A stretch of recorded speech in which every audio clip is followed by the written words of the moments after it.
Nah, hari ini saya akan tutup seri khotbah ini dengan bagian yang kelima, part 5.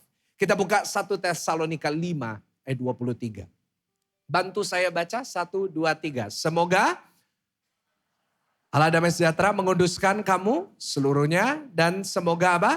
Roh, jiwa dan tubuhmu terpelihara sempurna dengan tak bercacat pada kedatangan Yesus Kristus Tuhan kita. Saudara, ini adalah ayat yang ditulis oleh Rasul Paulus untuk jemaat di Tesalonika. Dia berkata bahwa ada 3 yang harus kamu pelihara, yaitu tubuh, jiwa, dan roh. Kita sudah membahas tadi di 4 khotbah yang pertama, pendengaran, perkataan, itu tubuh. Kita udah bahas jaga hati dan pelihara jiwa, itu bicara tentang jiwa. Nah, masih kurang 1 yang belum kita bahas. Kita udah bahas tubuh, udah bahas jiwa, yang belum apa saudara? Roh. Nah, hari ini kita mau tutup seri khotbah ini dengan roh. Kita udah pelihara jiwa dan hati. Kita udah pelihara pendengaran. Kita udah pelihara perkataan. Nah, sekarang di bagian yang kelima saya berikan judul temanya hari ini.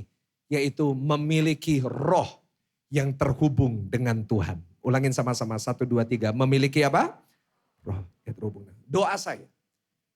Setiap jemaat GCS Pakuwon Mall dan GCS Online. Setiap saudara bisa memelihara roh saudara selalu terhubung dengan Tuhan. Dia mau katakan amin. Puji Tuhan. Mari kita belajar dan mulai bersama-sama. Ya, untuk kita bisa memelihara roh, kita harus terlebih dahulu tahu roh itu apa. Ya, untuk itu saya mau kasih contoh di dalam Alkitab. Saat kita membahas roh itu bahas apa? Coba buka multimedia. 1 Korintus pasal 2 ayat 12 sampai 13. Nah, dikatakan seperti ini. Kita tidak menerima roh dunia, tetapi roh yang berasal dari Allah. Supaya kita tahu apa yang dikaruniakan Allah kepada kita. Perhatikan roh di ayat ini, R-nya pakai R besar atau R kecil? R kecil ya, kita sama-sama membacanya ya. Lanjut ayat 13 multimedia. Dikatakan dan karena kami menafsirkan hal-hal rohani kepada mereka yang mempunyai apa? R besar atau R kecil. Nah, artinya ada bedanya. Nah, kalau dalam bahasa Indonesia dibedakan cuma dari huruf besar dan huruf kecil. Nah, untuk kita bisa belajar lebih dalam kita harus tahu dari bahasa aslinya. Kita bahas dulu R kecil, roh manusia. Saudara, saya catat roh R kecil ini dalam bahasa Yunani memakai kata pneuma. Pneuma memiliki arti sederhana. Pneuma punya arti sama dengan nafas. Ulangin sama-sama apa? Breath. Pneuma itu cuma breath. Nah, itu diambil pada saat di dalam kejadian. Tuhan itu waktu menciptakan manusia, dia ambil debu, dia ambil tanah, jadikan tubuh, dia berikan jiwa. Lalu terakhir yang Tuhan lakukan adalah dia menghembuskan nafas kepada manusia. Karena itu sampai hari ini banyak pendeta kalau doa ada yang niru-niru gitu. Lalu geblak. Tapi biasanya geblaknya bukan karena Roh Kudus tapi karena ababnya Bapak Ibu Saudara ya. Akhirnya jatuh. Nah, tapi itu cuma contoh aja Saudara. Dimana memang itu yang Tuhan lakukan. Nah, waktu Tuhan mengembuskan nafasnya kepada manusia. Manusia diberikan elemen yang ketiga. Bukan hanya tubuh, bukan hanya jiwa untuk merasa, tapi diberikan roh. Nah, tubuh ini buat apa? Semuanya ada fungsinya masing-masing. Tubuh ini fungsinya untuk kita terhubung sama dunia. Kita terhubung dengan semua yang ada di dunia ini pakai tubuh. Kita merasa, kita melihat, kita mendengar, kita mencium. Nah, itu semua pakai tubuh. Terhubung dengan horizontal di dunia ini. Nah, jiwa itu untuk kita merasa ke dalam, internal. Pikiran kita, niat kita, hati kita. Ya kan? Kasih sayang itu ke dalam, internal. Nah, roh diberikan buat apa? Ini yang khusus kepada manusia. Roh itu fungsinya sederhana. Pneuma punya fungsi supaya manusia bisa terhubung langsung dengan Tuhan. Saya ulangin lagi. Fungsinya roh yang diberikan kepada kita, semua kita di ruangan ini, kita diberikan roh supaya kita ini bisa terhubung dengan Tuhan. Itu desain awal Tuhan buat kita. Desain awal Tuhan buat kita adalah dia selalu ingin terhubung dengan saudara, supaya kita ciptaan yang terhubung dengan pencipta, kita bisa memiliki hubungan yang dekat sehingga dia bisa menyalurkan yang terbaik untuk saudara dan saya. Boleh kasih tepuk tangan dulu yang paling luar biasa buat Tuhan. Itu desain Tuhan yang sangat baik. Tapi sekali lagi yang membuat hubungan itu rusak, yang membuat roh manusia ini rusak. Sehingga tadi Rasul Paulus mengatakan roh dari dunia adalah dosa. Lihat Adam dan Hawa. Adam dan Hawa bisa ngobrol dengan Tuhan langsung. Tapi begitu dosa masuk, putus hubungan. Mereka diusir dari Taman Eden. Apa yang terjadi? Manusia tidak lagi bisa hubungan dengan Tuhan. Kenapa? Dosa menciptakan jurang antara manusia dengan Tuhan. Sehingga kalau saudara perhatikan di bagian awal Alkitab saudara dipenuhi dengan manusia yang gak bisa punya hubungan dengan Tuhan. Manusia mau ngobrol sama Tuhan aja gak bisa. Mereka harus melalui ritual-ritual. Mereka harus mempersembahkan lembu. Mereka harus mempersembahkan begitu banyak. Supaya manusia bisa terhubung dengan Tuhan. Kenapa penyakit bisa masuk ke dalam hidup manusia? Kenapa manusia bisa saling membunuh? Kenapa manusia bisa muncul kebencian di dalam dirinya? Sederhana. Karena dosa membuat kita tidak lagi terhubung dengan Tuhan. Bapak Ibu, itu merupakan satu keadaan yang sangat mengerikan sekali. Di mana gak ada lagi hubungan antara manusia dengan penciptanya. Sehingga semua yang buruk mulai masuk. Tetapi itulah gunanya R besar. Saudara, tadi kita udah baca R besar ini dalam bahasa Yunani. Memakai kata pneumatos atau pneumatos hagios. Roh Tuhan yang kudus. Roh Tuhan yang suci. Di mana firman Tuhan berkata, pada saat Tuhan Yesus mati di atas kayu salib. Dan kita orang percaya kepada salib itu. Melalui Injil. Kita gak pernah lihat salib itu. Tapi lewat Injil yang kita dengar, kita percaya akan salib itu. Apa yang terjadi? Dimeteraikan dengan roh Tuhan, R besar, pneumatos hagios. Apa yang terjadi? Pada saat roh Tuhan menyentuh roh kita yang rusak. Di situ hubungan kita dengan Tuhan dipulihkan. Sehingga hubungan kita dengan Tuhan bisa terhubung. Dan kita bisa menerima yang terbaik dari Tuhan. Kasih tepuk tangan yang paling meriah buat Tuhan. Itulah hebatnya Roh Kudus. Sehingga hari ini kita yang punya Roh Kudus. Kita yang memiliki roh Tuhan, pneumatos hagios. Roh Kudus tinggal di dalam kita. Dan dia menyempurnakan rencana Tuhan yang baik dalam hidup kita. Yang setuju katakan amin. Sehingga kalau saudara dan saya terhubung dengan Tuhan. Roh kita, pneuma kita terhubung dengan Tuhan. Melalui pneumatos hagios, melalui Roh Kudus. Maka disitulah kunci kita menerima segala yang baik. Saudara tahu kunci dari mujizat? Saudara tahu kunci dari supranatural terjadi dalam hidup saudara. Sederhana, bukan lewat tubuh saudara. Bukan lewat ilmu jiwa. Tapi lewat roh Tuhan di dalam diri saudara. Sebab itu orang yang punya Roh Kudus, yang mengandalkan Roh Kudus. Yang sakit pun bisa sembuh. Yang sedang letih lesu, berbeban berat, diberikan kelegaan. Karena Roh Kudus ada di dalam diri kita. Yang setuju katakan amin. Sebab itu ayo kita perhatikan roh kita. Supaya selalu terhubung dengan Tuhan. Karena percuma saudara melihara jiwa, saudara melihara tubuh. Tapi rohmu padam. Saudara, roh manusia itu bisa padam. Karena itu firman Tuhan berkata, biarlah rohmu dan layanilah Tuhan. Tapi roh juga bisa padam. Kalau kita gak terhubung dengan Tuhan, maka di situ adalah awal dari segala yang baik mulai berhenti mengalir dalam hidup kita. Sebab itu hari ini saya mau membawa saudara dalam satu pelajaran firman Tuhan. Bagaimana kita bisa memelihara roh kita selalu terhubung dengan Tuhan. Boleh saya tanya berapa banyak dari saudara mau terhubung selalu dengan Tuhan? Saya boleh lihat tangannya. Kasih tepuk tangan dulu ya paling meriah buat Tuhan. Tiga prinsip. Saya tutup seri khotbah saya dengan 3 prinsip ini. Lukas 15 ayat 11. Sampai 19. Kita akan baca bergantian Bapak Ibu. Kita mau belajar tentang bagaimana melihara roh dari satu perumpamaan Tuhan Yesus. Kita bergantian, saya baca ayat 11, saudara 12, dan kita bergantian sampai 19. Dikatakan Yesus berkata lagi, ada seorang mempunyai 2 anak laki-laki, 12. Kata pada ayahnya, apa saudara? Bapa, berikanlah kepadaku bagian harta milik kita yang menjadi hakku. Lalu ayahnya membagi-bagikan harta kekayaan itu. Beberapa hari kemudian anak bungsu itu menjual seluruh bagiannya itu. Lalu pergi ke negeri yang jauh. Di sana ia memboroskan harta miliknya itu dengan hidup berfoya-foya. 14. Setelah Timbullah bencana kelaparan di dalam negeri itu dan ia pun, lalu ia pergi dan bekerja pada seorang majikan di negeri itu. Orang itu menyuruhnya ke ladang untuk menjaga babinya. 16, lalu perutnya dengan ampas yang menjadi makanan babi itu. Tetapi tidak seorang pun yang memberikannya. Lalu ia menyadari keadaannya. Katanya, betapa banyaknya orang upahan Bapakku yang berlimpah-limpah makanannya. Tapi aku di sini mati kelaparan. 18, aku kepada Bapakku dan berkata kepadanya apa? Bapa, aku telah berdosa terhadap surga dan terhadap Bapa. 19 sama-sama, 1, 2, 3. Aku tidak lagi disebut anak Bapa. Jadikanlah aku sebagai salah seorang upahan Bapa. Nah, dari kisah anak bungsu ini yang terhilang, kita mau belajar tentang bagaimana kita bisa memelihara roh kita. 3 prinsip kita dapatkan dari kisah anak bungsu ini.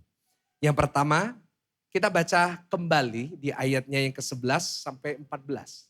Ya, dikatakan ada seorang mempunyai 2 anak laki-laki. Kata yang bungsu kepada ayahnya, Bapak berikanlah kepadaku bagian harta milik kita yang menjadi hakku. Lalu ayahnya membagi-bagikan harta kekayaan itu di antara mereka. Beberapa hari kemudian anak bungsu itu menjual seluruh bagiannya itu lalu pergi ke negeri yang jauh. Di sana ia memboroskan harta miliknya itu dengan hidup berfoya-foya.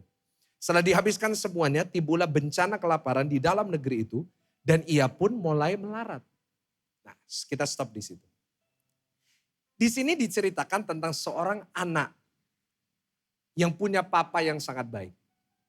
Kenapa saya sebut ini bapak yang sangat baik? Karena bapak ini sudah mempersiapkan warisan buat anaknya. Saya yakin di ruangan ini setiap orang tua yang baik pasti meskipun anaknya masih kecil sudah mempersiapkan yang terbaik buat anaknya. Setuju dengan saya ya? Saya anaknya masih 10 bulan, Tiffany, Abby Gunawan. Saya mengasihi dia karena itu dari dia sekarang 10 bulan aja, saya udah mikirin ke depan. Apa yang saya akan tinggalkan untuk anak saya kalau saya nanti mati. Dan itu saya akan rencanakan bukan hanya buat anak saya yang pertama. Saya berharap bisa punya anak lagi sudah. Ada jemaat yang bilang, Pastor punya anak 10 dong. Saya bilang ya kalau kamu ikut jaga gak apa-apa anak 10 saudara ya. Dan bayari uang sekolah. Tapi saya mau punya 2 saudara. Saya doanya sih seperti itu. Ya sekarang baru 1. Anak saya yang belum lahir pun saya juga udah mikirin. Oh nanti kalau anak saya ini lahir ya mau laki mau perempuan terserah Tuhan. Saya bilang nanti saya juga mau siapkan yang terbaik. Itu papa yang baik. Dan saya yakin di sini semua juga relate with me. Pasti saudara mau yang terbaik buat anak saudara. Dan saudara bisa bayangin, anak yang saudara cintai, anak yang saudara kasihi. Tiba-tiba berkata kepada saudara, Pak semua warisan yang papa siapin, tolong kasih aku. Padahal saya belum mati. Wah saudara, saya bisa bayangin itu menyakiti hati orang tuanya. Dan saudara, bukan hanya dia menyakiti orang tuanya. Tapi sebenarnya dia menyakiti dirinya sendiri. Kita baca di ayat 13, dia menghamburkan semuanya. Semua yang dia punya, warisan miliknya. Semuanya dihabiskan untuk berfoya-foya. Bukankah itu menyakiti dirinya sendiri? Saudara sebenarnya pada saat Tuhan Yesus memberi perumpamaan tentang anak bungsu ini. Dia sedang menggambarkan hidup manusia tanpa Tuhan. Hidup manusia tanpa roh Tuhan. Saudara saya catat hidup manusia tanpa Tuhan. Itu selalu penuh dengan kejadian-kejadian dalam hidupnya yang menyakiti dirinya dan menyakiti orang-orang di sekitarnya. Orang kalau nggak punya Roh Kudus, itu selalu dalam hidupnya, selalu nyakitin dirinya sendiri, merugikan dirinya sendiri, menyakiti orang-orang di sekitarnya. Itu yang disebut sama Rasul Paulus dalam 1 Korintus 2 ayat 12 yang tadi kita baca. Kami bukan menerima roh yang berasal dari dunia. Kenapa? Karena orang kalau gak punya Roh Kudus, orang kalau rohnya masih berada di dalam keadaan rusak, sama seperti pertama kali manusia hidup dalam dosa. Itu seperti anak bungsu ini. Hidupnya selalu nyakitin. Dan apa yang terjadi? Hidupnya selalu dipimpin oleh hawa nafsu. Hidupnya dipimpin apa Bapak Ibu? Hawa nafsu. Hati-hati loh Pak Bu. Sebenarnya anak bungsu ini bicara tentang siapa? Bicara tentang kita semua. Manusia tanpa Roh Kudus. Jika kita belum menerima dan kita gak terhubung dengan Tuhan. Banyak orang hari-hari ini hidupnya dipimpin hawa nafsu. Bukan berarti kita gak punya keinginan. Keinginan tetap boleh. Ibu-ibu keinginannya apa? Bu, saya tanya ini nggak apa-apa, ibu jawab aja. Di depan suami apalagi bu, nggak apa-apa jawab aja. Bu, keinginan ibu apa? Apa? Shopping. Puji Tuhan. Shopping boleh atau enggak bu? Bu, ayo bu, tak bela ini bu. Bu, shopping boleh nggak bu? Bu, jangan keras-keras, santai-santai ya. Boleh. Pak dengerin ya pak, boleh. Tapi bu, kalau hidupmu dipimpin dengan hawa nafsu itu, di mana setiap saat selalu cart Shopee-mu penuh. Dan engkau check out terus setiap hari. Dan engkau gak bisa mengendalikan diri. Dan engkau gak bisa menahan dirimu. Hidupmu dipimpin dengan itu. Hati-hati. Kau artinya udah mulai dipimpin sama hawa nafsu. Pak, punya hobi boleh gak pak? Bapak-bapak boleh. Dibela sama Pastor Michael. Boleh pak, boleh. Ada bapak-bapak sekarang hobinya apa saudara? Hobi yang ngetren apa sekarang? Melihara burung ya. Sama golf ya sekarang ya. Waduh, saya paling gak ngerti orang ngegolf. Dipukul, dikejar, dipukul lagi. Kan maksudnya dipukul, dikejar, ditangkap. Enggak, dipukul terus. Bapak-bapak 4-5 jam. Enggak ada masalah pak. Kau golf. Saya juga punya hobi. Saya nge-gym dan lain-lain. That's good. Tapi kalau itu udah mulai mimpin hidupmu. Membuat itu di atas segalanya. Artinya engkau sudah dipimpin hawa nafsu. Anak-anak muda, boleh nggak setiap hari TikTokan? Ayo, tak bela ini. Bro, sis. Boleh nggak setiap hari TikTokan? Boleh, karena saya juga. Nggak apa-apa, saudara TikTok setiap hari. APT, it's okay. Saya juga terngiang-ngiang. Don't you want me like, nggak apa-apa, it's okay. You can do that, it's okay. I do it too, it's fine. Tapi kalau hidupmu dipimpin oleh itu dan di gereja engkau sudah dengar firman waktunya cuma 1,5 jam dan engkau dikuasai dengan itu setiap saat. Itu adalah keadaanmu tanpa Roh Kudus. Kau dipimpin sama hawa nafsu, kau dipimpin oleh kedaginganmu yang di atas segalanya. Itu yang dialami oleh anak bungsu ini. Bahkan orang yang tanpa Roh Kudus, yang rohnya gak terhubung dengan Tuhan. Dia bisa mengalami yang namanya melihat semua hal rohani sebagai kebodohan. Buktinya di mana? 1 Korintus 2 ayat 14. Baca bersama-sama. 1, 2, 3. Tetapi 1 Korintus 2 ayat 14. 1, 2, 3. Tetapi manusia duniawi tidak menerima apa yang berasal dari Roh Allah. Karena hal itu baginya adalah suatu apa? Orang kalau gak terhubung sama Tuhan, hal rohani itu dianggap bodoh. Ngapain sih kamu ke gereja hari Minggu ke gereja, waktunya istirahat, waktunya healing kamu ke gereja. Ngapain sih angkat tangan, gak ada yang nodong pistol kok angkat tangan. Ada bilang ngapain sih kamu dibaptis, dimasukin ke dalam air. Mereka menganggap itu satu kebodohan. Menganggap ibadah itu buat apa ibadah. Hati-hati loh, orang kalau tanpa Roh Kudus, ibadah aja bagi dia sesuatu yang gak penting. Saya pernah ketemu seorang anak Tuhan. Dia bilang, Pak, tahu nggak dulu kenapa saya pertama kali ikut GSJS, nggak milih gereja lain, kenapa? Karena dulu gerejanya 1 jam, cepat selesai. Ih haleluya Bapak Ibu Saudara. Dan dia bilang, iya Pak, saya kalau ibadah itu ya supaya cepat-cepat, supaya ingin pulang. Ya supaya nunjukin muka sama orang. Oh come on coy. Seringkali Pak Bu, orang tanpa Roh Kudus, itu dipimpin hidupnya sama hawa nafsu. Anak bungsu ini sebenarnya bicara tentang kita semuanya. Kita pernah berada di dalam keadaan itu. Tetapi untungnya Tuhan tidak pernah membuang kita. Karena seperti anak bungsu ini, Tuhan selalu punya cara untuk menarik kita kembali. Boleh katakan amin. Kasih tepuk tangan yang paling meriah. Saudara hadir di ibadah ini. Itu adalah bukti bahwa Roh Kudus menarik saudara kembali. Ada amin? Tuhan itu caranya banyak. Banyak caranya Tuhan. Dalam kasus anak bungsu ini, dikirim bencana kelaparan. Tuhan itu seringkali bisa mengizinkan hal buruk. Untuk apa? Supaya saudara kembali kepada Tuhan. Tuhan itu bisa seringkali mengizinkan sakit. Kenapa? Karena untuk saudara lebih mengandalkan Tuhan dan saudara kembali kepada Tuhan. Supaya saudara percaya. Karena itu saya selalu bilang sama semua jemaat.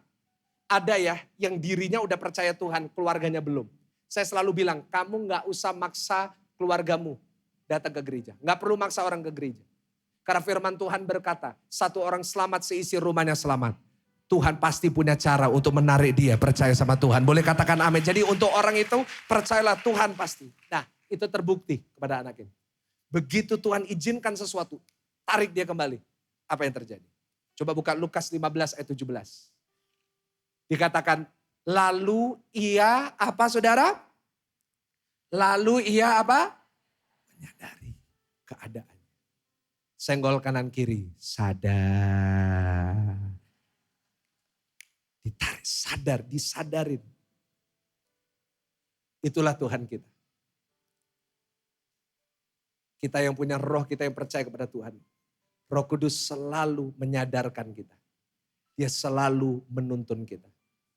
Tapi pertanyaannya, apakah kita mau mengikuti tuntunannya? That's the problem. Karena itu poin yang pertama, prinsip. Kalau saudara ingin roh saudara terhubung dengan Tuhan, catat poin yang pertama.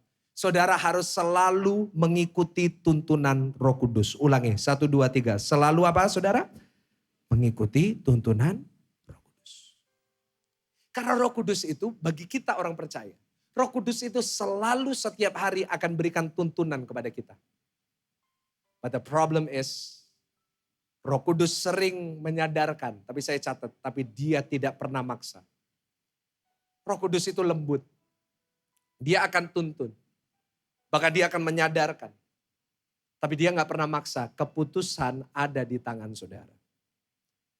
Tahukah saudara bahwa setiap hari kita itu selalu diberi tuntunan sama Roh Kudus. Kalau saudara berbuat sesuatu yang salah, ada alarm di dalam diri saudara kan. Saudara habis bohong, hati saudara deg-degan, saudara diingetin, gak boleh loh ya, gak boleh kayak gitu. Saudara habis berdosa, saudara tiba-tiba ada alarm di sini. Kerasa gak enak semuanya, itu Roh Kudus bicara. Roh Kudus itu setiap hari kasih kita tuntunan. Ikut ibadah aja, Roh Kudus itu nuntun kita. Tapi tahu gak? Di dalam hidup kita, kita ini rohnya bukan cuma dituntun sama Roh Kudus. Yang kasih roh kita tuntunan bukan cuma Roh Kudus.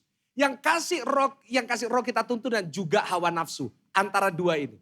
Sebab itu Tuhan Yesus berkata, berjaga-jagalah dan berdoalah. Sebab roh memang penurut tapi daging lemah.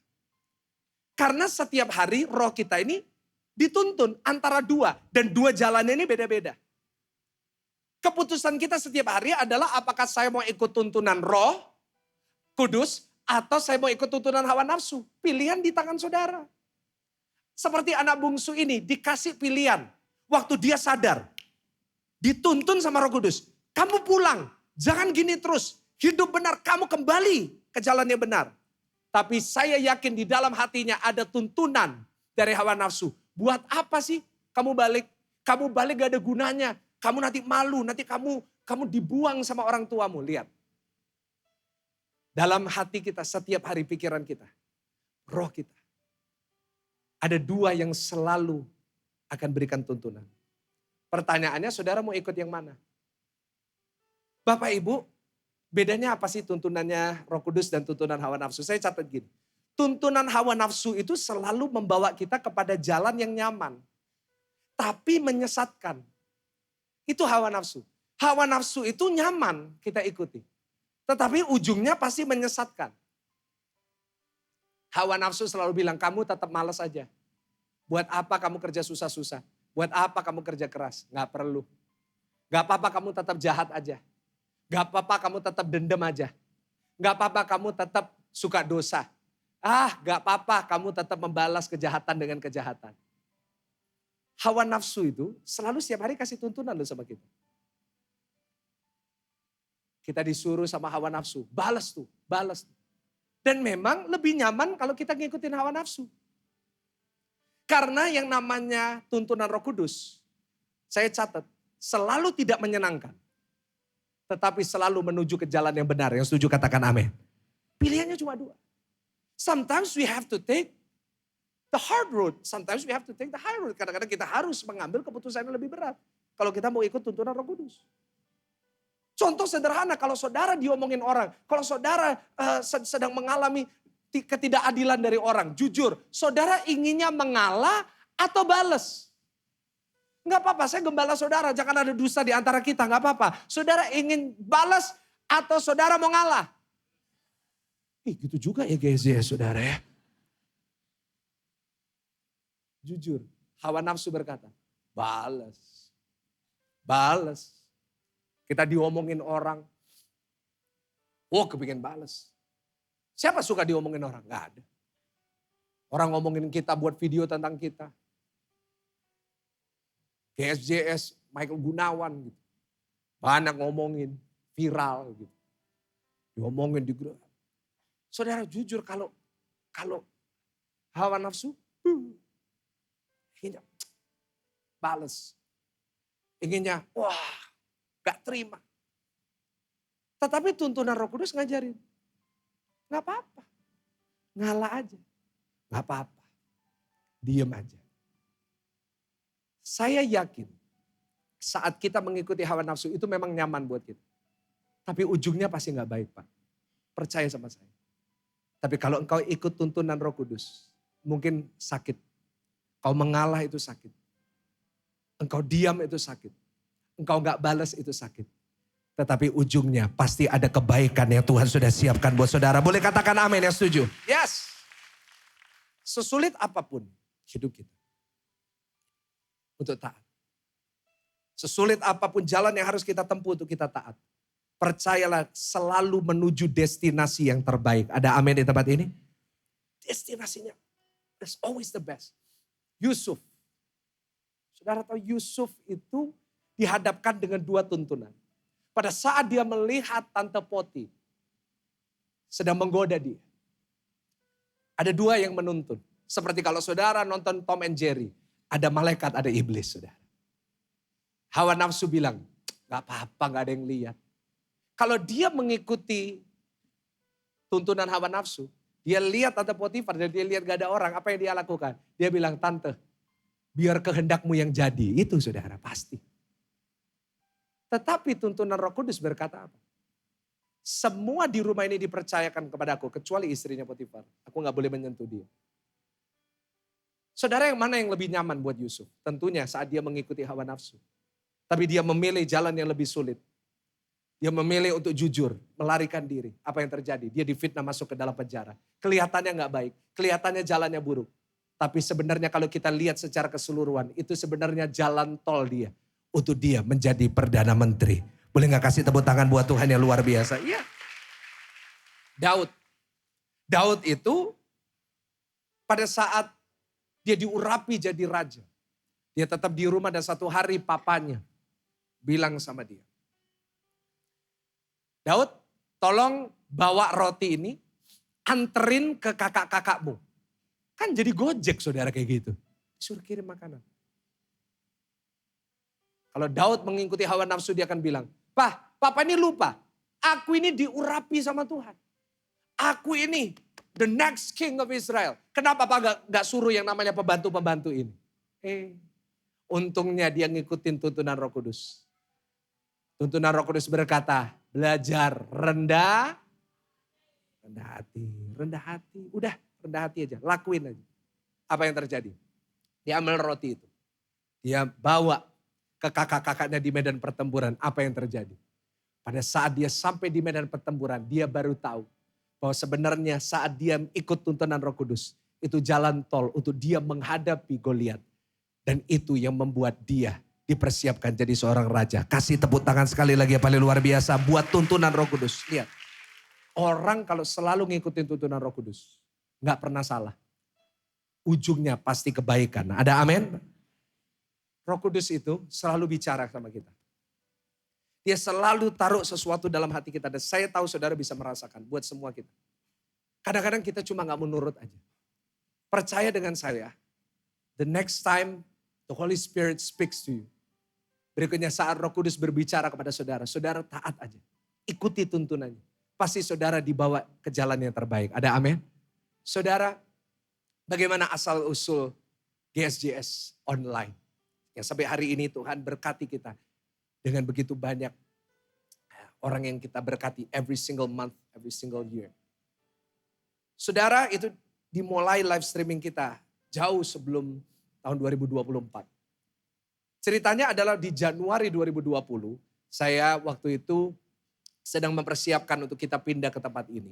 Kita baru mendapat tempat ini, kita baru kontrak tempat ini. Yang puji Tuhan, Tuhan berikan tempat kita yang luar biasa oleh Pakuan ini. Dan pada saat itu saya dengan istri saya seperti yang saya ceritakan selalu. Kami menabur buat tempat ini. Dan pada saat itu kami Januari 2020 berada di Singapura. Waktu itu saya masih ingat karena Dari situ kami berdua sedang mengambil tabungan. Karena kalau saudara nggak tahu, saya dulu sekolah di Singapura. Jadi kalau sekolah Singapura dapat tabungan, saudara. Kita bisa buka tabungan. Saya punya tabungan di Singapura, saya ambil, saya tarik. I withdraw all the money. Dan pada saat itu kita mau bawa pulang untuk kita bayar-bayar untuk semua yang ada di ruangan ini. Dan pada saat itu tiba-tiba waktu saya lagi di food court dan lagi makan chicken rice, saudara. Ada yang kelamut-kelamut mulutnya, nggak apa-apa saudara ya. Bayangkan aja. Dan saya lagi makan tiba-tiba digerakkan sama Roh Kudus. Saya tahu itu dituntut sama Roh Kudus. Beli aja alat live streaming. Saya langsung ngomong sama istri saya yang duduk di depan. Saya ngomong sama dia, bener ya, ya. Kita kasih Maya food court ya. Saya makan, aku mau beli alat live streaming. Istri saya yang jawab, buat apa? Karena pada saat itu memang kita nggak berpikir ada gunanya apa-apa. Buat apa kita live streaming? Kita gereja lokal di Surabaya. Dan pada saat itu nggak lagi ngetren gereja live streaming. Hanya ada beberapa aja yang live streaming. Tapi impresi itu, tuntunan itu sangat kuat di dalam hati saya nggak tahan dan saya bilang, it's okay. Tapi istri saya bilang, kok ini uangnya wis mepet loh ya. Dan memang biasanya istri yang lebih perhitungan saudara ya. Istri yang lebih mikirin itu, laki kan gaspol saudara ya kan. Istri yang remnya saudara. Tapi saya bilang enggak. I have to buy this. Saya belilah waktu itu di Simlim. Akhirnya saya beli itu, saya bawa pulang ke Surabaya. Lalu sampai di Surabaya enggak dipakai, bener. Waktu pembukaan enggak ada video. Kenapa? Waktu itu kita enggak pakai, kita enggak rekam, kita enggak kepikir untuk rekam atau live streaming. Sama sekali. Tapi apa yang terjadi? Lewat 1 bulan, tiba Maret 2020. Begitu ada pengumuman bahwa akan ada penutupan dari semua gereja di seluruh Indonesia, apa yang terjadi? GSJS sudah siap karena alat ini Tuhan sudah sediakan buat kita jauh sebelumnya. Kasih tepuk tangan yang paling meriah. Dan kalau saya tarik kembali saudara jalan yang Tuhan bawa kita hari ini. Bagaimana Tuhan membawa sebuah pertumbuhan yang luar biasa di gereja ini. Setiap ibadah dari pagi seperti ini Bapak Ibu.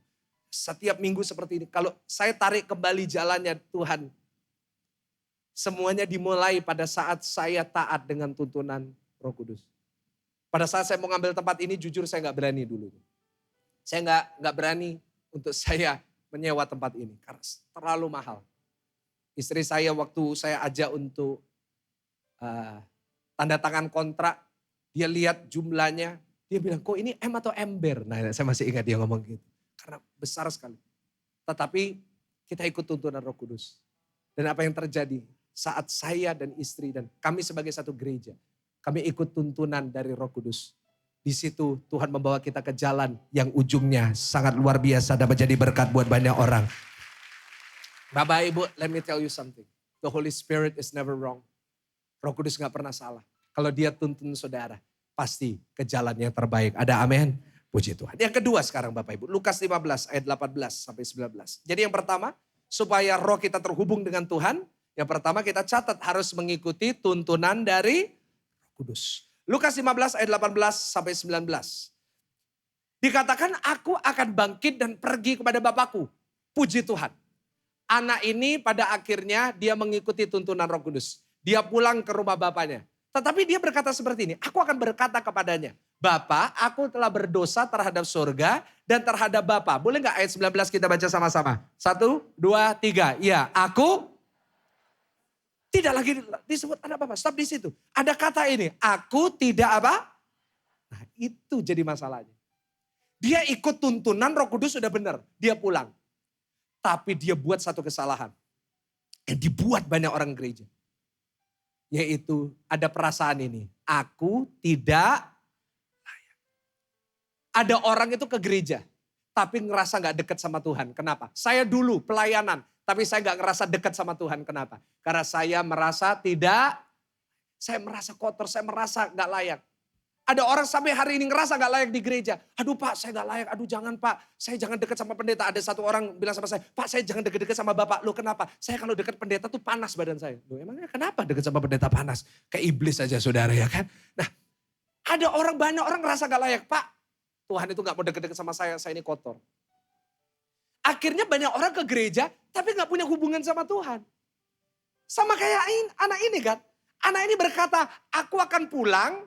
Tapi aku gak usah jadi anak. Aku jadi upahannya Bapak. Aku jadi pembantunya Bapak. Aku jauh aja sama Bapak. Aku jauh-jauh aja. Karena aku udah salah. Tapi luar biasanya kita baca Lukas 15 ayat 20. Nggak taunya praduganya salah, perasaannya salah. Baca ayat 20 sama-sama dengan suara keras. 1, 2, 3. Maka apa? Bangkitlah ia dan pergi kepada bapaknya. Ketika ia masih jauh, ayahnya telah melihatnya. Lalu apa? Tergeraklah hatinya oleh belas kasihan. Ayahnya itu berlari mendapat dia. Lalu ngapain Bapak Ibu? Boleh gak kasih tepuk tangan buat hati Bapak yang luar biasa. Lihat. Anak ini berkata, aku gak layak, aku gak mau dekat sama Bapak. Justru waktu dia pulang, tangan Bapaknya merangkul dia dan mencium dia. Kalau yang kedua, saudara mau terhubung dengan Tuhan. Roh saudara harus megang prinsip ini. Yaitu saya harus mengenali hati Bapa untuk saya. Boleh ulangin sama-sama. Saya harus mengenali apa saudara? Hati. You have to know his heart. Kalau roh saudara mau dekat sama Tuhan, terhubung sama Tuhan, kau harus tahu hati Bapa untuk saudara. Hati Bapa buat saudara adalah sekali anak tetap anak. Ulangin sama-sama. Sekali anak, ada mantan pegawai, mantan bos, mantan teman, mantan partner, mantan suami, mantan istri. Tapi tidak pernah ada istilah mantan, karena sekali anak tetap anak. Anak saudara mau gagal berkali-kali. Anak saudara boleh nyakitin saudara berkali-kali. Tetapi sekali anak tetap anak. Kegagalan saudara berkali-kali gak pernah merubah diri saudara sebagai anak. Kenapa? Karena saya catat kegagalan kita berkali-kali tidak pernah bisa menghentikan Tuhan berkali-kali juga mengampuni saudara dan saya. Ada amin, ada tepuk tangannya lebih dahsyat lagi buat Tuhan kita. Kita berkali-kali jatuh. Saya berkali-kali salah, saya berkali-kali gagal. Tapi berkali-kali juga Tuhan mengampuni saya. Setuju katakan amin. Berapa kali kita mengecewakan Tuhan. Berapa kali kita nyakitin hati Tuhan. Tapi tidak pernah itu merubah kasih Tuhan buat saudara dan saya. Iblis akan berkata, kamu gak dicintai Tuhan. Dia intimidasi saudara. Dia berkata Tuhan marah sama kamu. Tuhan benci sama kamu. Tuhan hukum kamu. Tuhan kecewa dengan kamu. Dengar saya baik. Itu kebohongan. Itu dusta. Karena Tuhan tidak pernah marah dengan saudara lagi. Dia gak kecewa dengan saudara lagi. Kenapa? Karena dia sudah tahu. Kita memang manusia yang bisa gagal. Kita manusia yang memang jatuh. Tetapi apapun yang terjadi, sejauh apapun kau pergi, engkau tetap anak yang dia cintai dengan sesungguhnya. Boleh katakan amin Bapak Ibu Saudara. Wow. So you have to know his heart. Dan untuk saudara bisa tahu hati Bapa, engkau harus mengenal Roh Kudus. Karena Roh Kuduslah yang akan membawa saudara mengenal hati Bapa. Coba buka Roma 8 ayat 14 sampai 17. Roma 8 ayat yang ke-14 sampai 17. Lihat bagaimana Rasul Paulus menjelaskan ini. Dan Rasul Paulus adalah pribadi yang paling tepat untuk menulis Roma. Untuk dia menulis tentang kasih karunia Tuhan. Kenapa? Karena dia dulunya membakar gereja, membunuh orang Kristen, membunuh Stefanus. Dia menghancurkan kegerakan gereja mula-mula. Tapi dia dipanggil oleh Tuhan. Dia menerima kasih Tuhan sehingga dia bisa berkata seperti ini. Semua orang yang dipimpin roh Allah adalah anak Allah. Sebab kamu tidak menerima roh perbudakan yang membuat kamu menjadi takut lagi. Tetapi kamu telah menerima roh yang menjadikan kamu apa Bapak Ibu? Anak Allah. Oleh roh itu kita berseru. Ya Aba, ya Bapa. Roh itu bersaksi bersama-sama dengan R kecil roh kita. Bahwa kita adalah... Ayat 17 boleh bantu saya? 1, 2, 3. Dan jika kita adalah anak, maka kita juga adalah ahli waris. Maksudnya orang-orang yang berhak menerima apa? Lihat. Hati Bapa buat saudara dijelaskan dengan luar biasa oleh Rasul Paulus. Karena dia sadar dia orang yang paling gak layak. Tapi dia diangkat menjadi anak. Saudara, apa hati Bapa buat kita? Yang pertama, pengampunan selalu tersedia bagi yang membutuhkan. Saulus seseorang yang tidak layak diampuni. Dia membunuh Stefanus, seorang yang cinta Tuhan. Dia membakar gereja, dia membunuh begitu banyak orang Kristen. Tetapi pengampunan tetap disediakan oleh Bapa di surga buat dia. Yang kedua Bapak Ibu, apa hati Bapa buat kita? Ketakutan tidak lagi perlu memperbudak kita. Kau gak lagi perlu khawatir akan hari esok. Kalau burung di udara saja dipelihara Tuhan. Apalagi Bapa di surga memelihara saudara. Dan yang ketiga. Hati Bapa buat kita adalah setiap janji yang dia pernah sampaikan di dalam firman Tuhan. Kita menjadi ahli warisnya. Sehingga apapun yang firman Tuhan katakan. Itu bukan cuma sekedar kata-kata biasa. Tetapi ya dan amin bagi kita anak-anak Tuhan yang percaya katakan amin, yang bersyukur katakan amin. Karena itu engkau harus mengenali hati Bapa. Dan yang ketiga yang terakhir, pemain musik boleh bantu saya naik. Lukas 15 ayat 21 sampai 23. Lukas 15 ayat 21 sampai 23. Karena ini ayat terakhir, boleh bantu saya membaca dengan suara keras. 1, 2, 3. Kata anak itu kepadanya, Bapa, aku telah berdosa terhadap surga dan terhadap Bapa. Aku tidak layak lagi. Tetapi lihat hati Bapa. Tetapi ayah itu berkata kepada hamba-hambanya apa? Lekaslah bawa kemari jubah yang terbaik. Pakaikanlah itu kepadanya dan kenakanlah cincin pada jarinya dan sepatu pada kakinya. Dan ambillah anak lembu tabun itu. Sebelilah dia dan marilah kita makan. Dan bukankah ini menggambarkan dengan jelas firman Tuhan? Yang kita udah bahas dari awal. Menerima yang terbaik dari Tuhan. Kita dulu gak menerima yang baik. Tapi karena dia mengangkat kita jadi anak, karena kita percaya semua diberikan yang terbaik buat kita. Saudara perhatikan sebelum kita lihat poinnya. Waktu anak ini pulang bukan cuma dirangkul dan dicium, tapi dia dikasih hadiah. Dia dikasih yang terbaik. Ada 4 hadiah yang diterima oleh anak ini. Tadi kita udah baca ya, saya tampilkan di slide. Apa 4-nya multimedia? 4 hadiah yang diterima anak bungsu ini. Yang pertama dikasih apa Bapak Ibu? Jubah yang terbaik. Cincin, ketiga sepatu, dan terakhir lembu tambun. Sebenarnya 4 ini menggambarkan atau menunjukkan bahwa bapaknya ingin tunjukin sama semua bahwa anak ini dia dipulihkan statusnya sebagai anak sepenuhnya. Ini anakku. Kenapa? Karena 4 hadiah ini itu menunjukkan pemulihan yang sempurna. Kita lihat ya, jubah. Jubah ini penting sekali. Ada yang tanya, Pak jubahnya ini merek apa? Saya nggak tahu Bapak Ibu Saudara, saya masih perlu belajar buat itu ya. Tapi jubahnya ini yang terbaik. The best of the best robe, the best material, the best of everything. Diberikan jubah. Kenapa diberikan jubah? Karena saya yakin anak ini memang dia pergi dari rumah bapaknya pakai jubah yang indah. Tapi setelah dia hancur lebur dengan segala kemewahan dan foya-foya dunia. Dia mungkin kehilangan jubahnya atau mungkin jubahnya yang dia pakai untuk kasih makan babi itu tercabik-cabik, compang-camping. Waktu dia pulang gak kelihatan seperti seorang anak. Karena itu sama bapaknya dikasih jubahnya papanya yang terbaik. Nunjukin ini loh anakku. Yang kedua dikasih apa saudara? Cincin. Cincin ini apa? Meterai. Nanti saudara baca di dalam Kejadian. Kejadian itu waktu Yusuf dijadikan Perdana Menteri dikasih cincin sama Firaun. Itu tanda meterai. Sepatu pada kakinya. Sepatu itu bicara apa? Sepatu itu bicara bukan budak tapi anak. Karena budak gak boleh pakai sepatu pada zaman itu. Di dalam konotasinya, konteksnya zaman Yesus. Budak gak boleh pakai sepatu. Yang boleh pakai sepatu cuma tuan rumah. Yang punya rumah. Dan yang keempat lembu tambun. Namanya lembu yang udah digendutin. Yang udah benar-benar udah dipersiapin. Dan apa yang terjadi? Lembu ini dipersiapkan untuk perayaan yang spesial. Dan lewat pemberian ini ada sebuah jaminan. Ini anakku, aku sudah pulihkan sebagai anak sepenuhnya. Tetapi kalau kita lihat lebih dalam Bapak Ibu. Sebenarnya 4 hadiah ini punya arti yang lebih luar biasa. Kalau kita lihat cincin, kita lihat jubah. Jubah apa ya? Coba kita lihat. Yesaya 61 ayat 10. Kalau Alkitab bicara jubah, bicara tentang apa? Coba buka. Aku bersukaria di dalam Tuhan. Jiwaku bersorak-sorai di dalam Allahku. Sebab ia mengenakan, baca sama-sama apa? Pakaian keselamatan kepadaku dan menyelubungi aku dengan apa saudara? Jadi kalau kita bicara tentang pakaian, tentang jubah, itu bicara tentang keselamatan dan kebenaran.